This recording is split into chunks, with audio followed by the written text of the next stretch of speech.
Dans cette partie du cours, on va s'intéresser aux caractéristiques d'un son.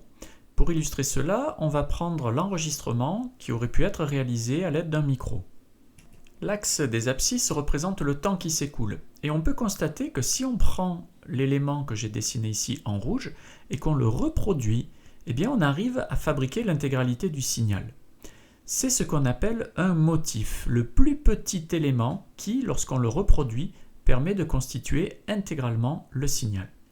Et la durée de ce motif peut être mesurée, c'est ce qu'on va appeler la période. Mais on peut aussi chercher à déterminer le nombre de motifs qu'on trouverait en une seconde. C'est ce qu'on appelle la fréquence. Pour calculer cette fréquence, on va utiliser l'expression f égale 1 sur t.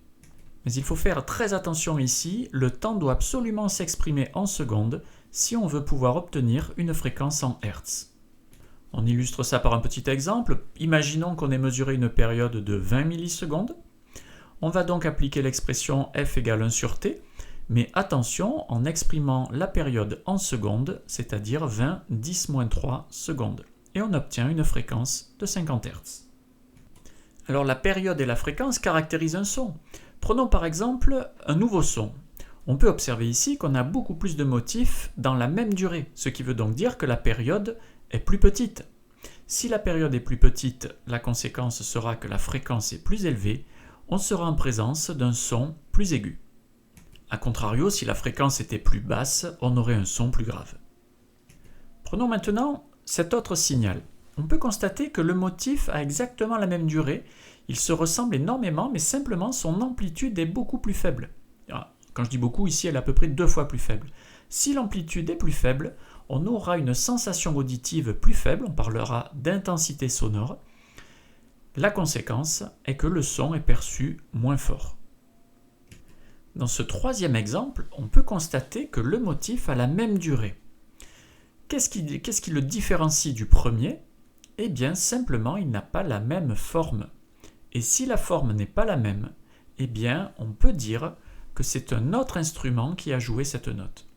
La forme du signal va nous permettre de différencier l'objet ou la personne qui a émis le son. Faisons une synthèse de ce qu'on vient de voir. Un son est donc caractérisé par sa fréquence, qu'on a trouvée généralement à partir de sa période. Cela va nous donner la hauteur du son. La hauteur du son, c'est la note. Et on peut établir le lien entre fréquence et période. La deuxième caractéristique, c'est l'amplitude du signal. Elle va nous donner une indication sur l'intensité sonore, la façon dont on perçoit en termes de puissance le son. Et enfin, il y a la forme du signal qui va nous permettre cette fois-ci de différencier l'objet qui a émis le son. On parlera du timbre du son. L'être humain n'est pas capable d'entendre tous les sons. Il y a des limites. Ces limites sont comprises dans une zone qui est entre 20 et 20 000 Hz. On parlera de la zone audible. En dessous des 20 Hz, on parlera d'infrasons. Au-delà des 20 000 Hz, on aura des ultrasons. Bien entendu, au-delà de la note, ce qui peut être aussi important, c'est la sensation auditive qu'on va avoir. Si un son est joué trop fort, cela peut aller jusqu'à une douleur, voire même, pourquoi pas, rompre le tympan. Cette échelle en décibels va nous permettre de savoir où se trouve le son émis et reçu.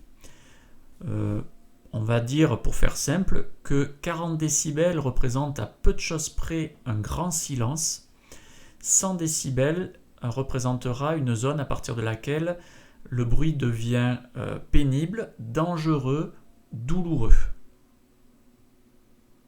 Petite indication hors programme, lorsque le son double d'intensité, on gagne uniquement 3 décibels. Donc cette échelle est en fait extrêmement particulière, contrairement à ce dont vous avez l'habitude.